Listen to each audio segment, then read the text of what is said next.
si Jobel Moya from Bacolod City. Dumating ako ng Norway August 2009, directly from Denmark. I started as a Bible school student in Norway for 1 year, and then after that I also become an au pair for 2 years. And ang pinakamagandang experience na nakuha ko sa Norway is yung magkaroon ka ng bagong karanasan at ma-involve ka sa ibang kultura at magkaroon ka ng mga bagong kaibigan, hindi lang Filipino pero iba't ibang lahi, hindi lang mga Norwegians kundi pwede rin mga Africans and European citizens.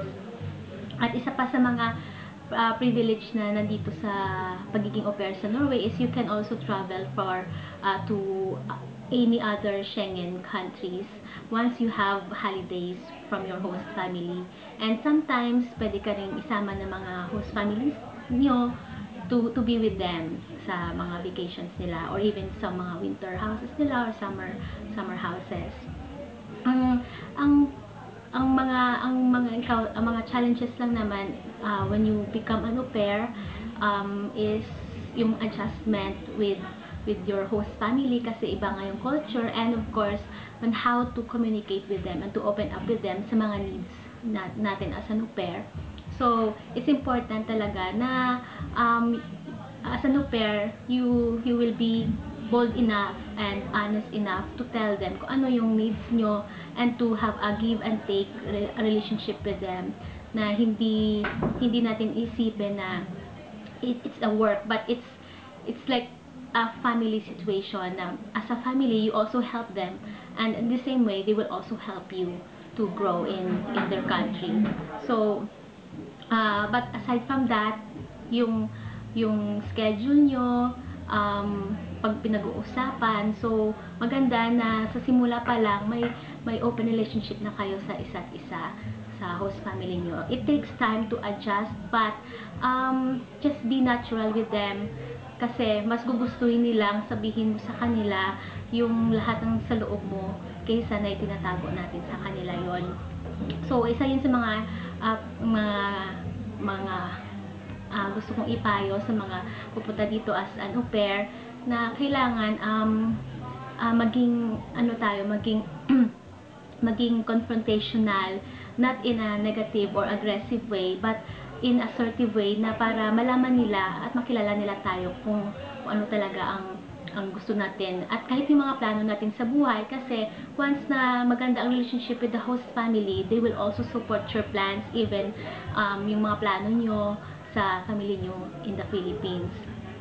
For your families naman, I advise sa mga pamilya na magiging au pair na to be wise sa paghawak ng pera ng mga anak ninyo, or kasi malaking bagay yun at malaking tulong din yun sa mga au pairs na pupunta dito sa Pilipinas, na yung pinapadala nilang pera ay napupunta sa tama at hindi lang nawawaldas. So aside from sa pagpapadala nila para sa pangangailangan ng family, maganda rin na may plano na for the future, like investments, lupa, or mga insurance, medical insurance. Kasi yan ang ginawa ng nanay ko. Lahat ng pinadala ko, nilista niya, at lahat din ang ginastos doon, nilista niya para makita ko lahat kung saan pupunta ang pera ko. So yun din sana ang payo ko sa mga pamilya ng magiging au pair, na sana irespeto natin yung pinaghirapang pera din ng au pair na pupunta dito sa Norway. And lastly, sa mga au pair din na nandito sa Norway, wag kayong just enjoy your life in Norway. Kung may mga challenges man, what the best thing you can do is to really widen your network, be involved in the community, especially like sa Filipino community, kasi sila din ang makakatulong sa inyo. And don't be afraid to seek help, kasi kahit sa mga Norwegian community, they can help us. Game, game. Diretso na rin. Ako po si Opelia. Dumating po ako dito sa Denmark August 16, 2013.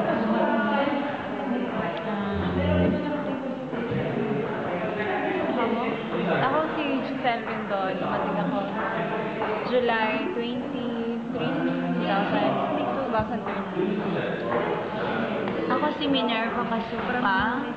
Dumating ako dito noong July 2, 2014. Hi, ako po si Marie Claire Fraires.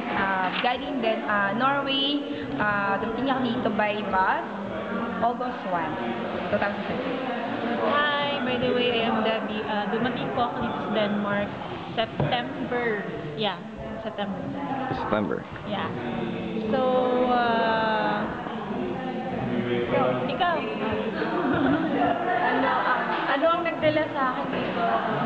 Pangarap ko kasi high school pa ako nakapunta ng Europe. So, great opportunity for that. Yeah. Ano ka? Sige, ako na lang.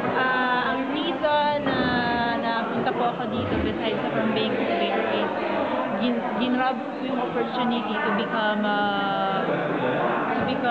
independent po. Kasi naging ano po ako dun sa Pilipinas, sa family ko. So I want to try na ako naman po mamumuhay dito. Ako naman po is, since Manila po is hindi po ako masyado. Mahirap lang po kami kaya parang in the beginning po is mas alam ko pong imposible pero nag-try po ako na mangarap ng medyo mataas na sabi ko paano kaya ako makakaalis ng bansa. Thank you kasi may opportunity sa ating mga Pinoy na binibigyan nila ng ang mga kabataan, mga babae na mag-travel sa Europe, hindi po bilang maging katulong, kundi po bilang au pair, meaning is change culture para ma-grab po natin yung mga buhay dito sa Europa. At hindi lang po yung parang yung mga ugali nila, kung paano tayo maging independent ka po. Kasi bilang Pinoy o bilang babae, malaki po yung nagawa sa atin. Nagawa ng au pair ng opportunity na to bilang sa isang tao. Nagkakaroon po tayo ng self-confidence kung paano tumayo sa sarili natin paa. Tsaka marami po tayo natutulong sa ating pamilya. Especially at by social. Yun. Baka wala na. Ayun, nagdala sa akin dito sa Norway. Denmark? Ay, sa Denmark. Yun, since pangarap ko din po na makapunta ng Europe, it's a big opportunity na napadpad ako dito at yun, sa pamamagitan ng pangarap na yun, natupad din at narito ako ngayon,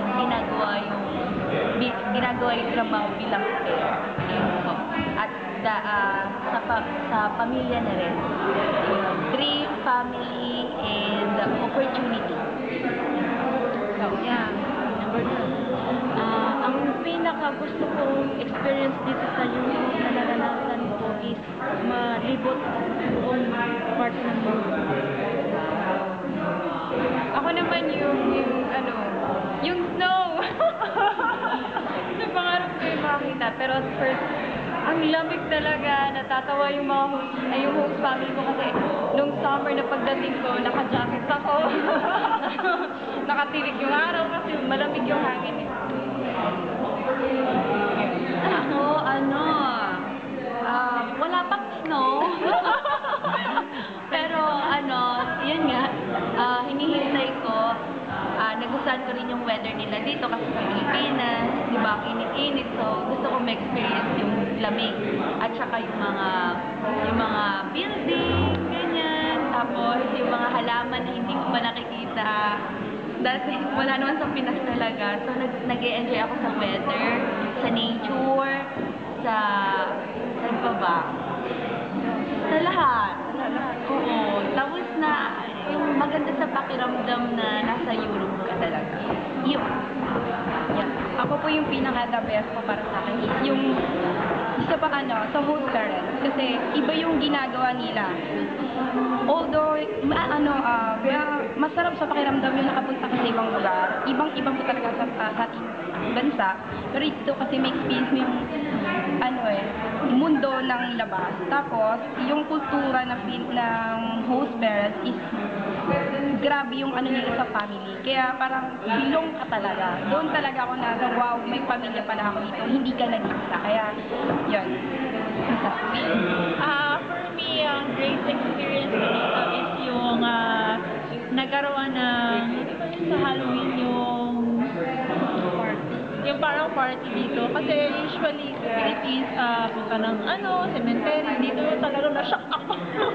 Na-shock ako. Kasi mga bata nag-bake, naghihingi ng candy. And also, ang experience, pinaka-gusto ko na experience dito is, I'm a foreigner. I'm not just only kaya kapareho nila ako foreigner. Yun ang pinaka-bakit. Oh!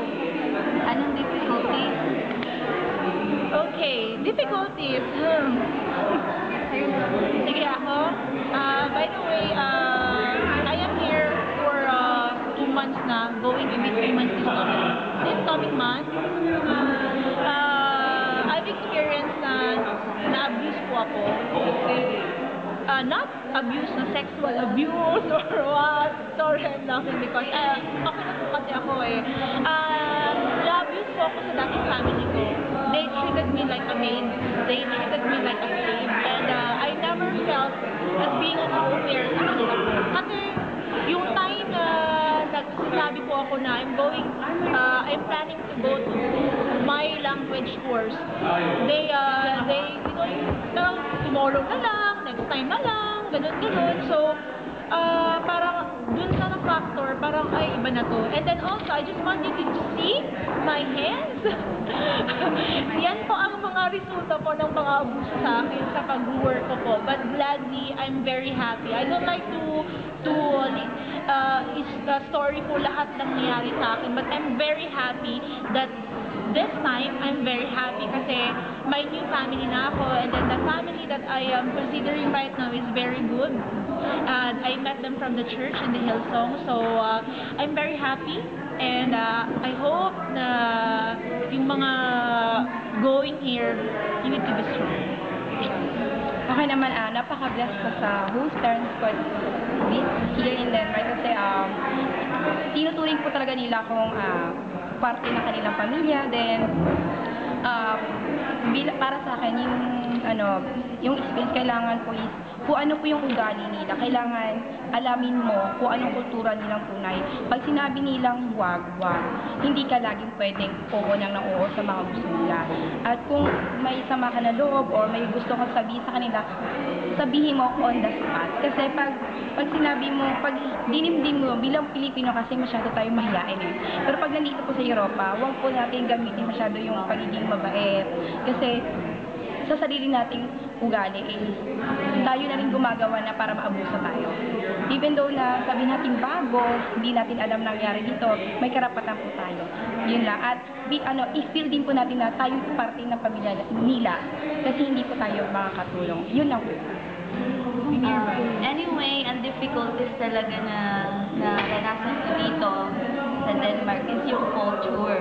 Kaya magkaiba po talaga. And you have to mag-adjust ka sa sarili mo kung paano mo pakikisamahan yung host family mo or yung mga tao na kapahibot sa'yo. Like, diba? So, yun po. Culture, ano ba ba? Siyempre, yung homesick po, yun po, pinaka-number 1 po talaga yung homesick dahil malayo ka sa family mo, sa totoo mong pamilya. So, nandun talaga yung desire mo na makapiling sila, iyak ka na lang ng iyak. So, nagpapasalamat din ako dahil sa mga kaibigan ko rin, ng mga Pilipino dito, isa sila sa mga hinuhugutan ko ng lakas. Kaya, yun. Sa akin naman yung mahirap talaga yung makitungo ka sa ibang language.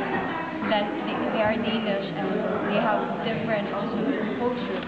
So, nahirapan talaga ako makipag-usap kasi iba yung ways na basta iba yung ways na parang makitungo ka sa kanila. So, at nung una din, nahirapan din ako sa kids. I was a teacher before the Philippines. Medyo mahirap kasi nga, my host dad expected me too much to handle his kids since siya ay divorced. So, nahirapan ako kasi iba yung ways ng pamamaraan, yung ways niya ba na i-handle yung kids niya, i-discipline yung kids niya. So, ako, sa aking part, nahirapan ako kasi nga, may ways siya, hindi ko pwedeng ma-adapt din. Yung bang, basta mahirap, hindi ko ma-explain. So, parang na-frustrate din ako doon. Kasi yung expectation niya, yun ang iniisip ko. So, na-manage ko naman at naintindihan niya din yung sitwasyon at nakita din niya yung attitude ng kids niya. So, ngayon, medyo okay naman kami. Tapos, nagka-problema din ako sa food. Yes! Sa food nila kasi, ibang-ibang yung lasa. Lalo na yung mga ano nila, yung nasa bote. At even yung bread, may bread ako na hinahanap, hindi ko alam kung anong lasa nun. Yung mga ganun ba, simpleng mga bagay na akalain mong parang ini-expect mo na yung bang ma-adapt mo agad, pero hindi. Kailangan it takes time to adjust, even also to teach yourself. Ito nga itawag na post-exchange na expose tayo sa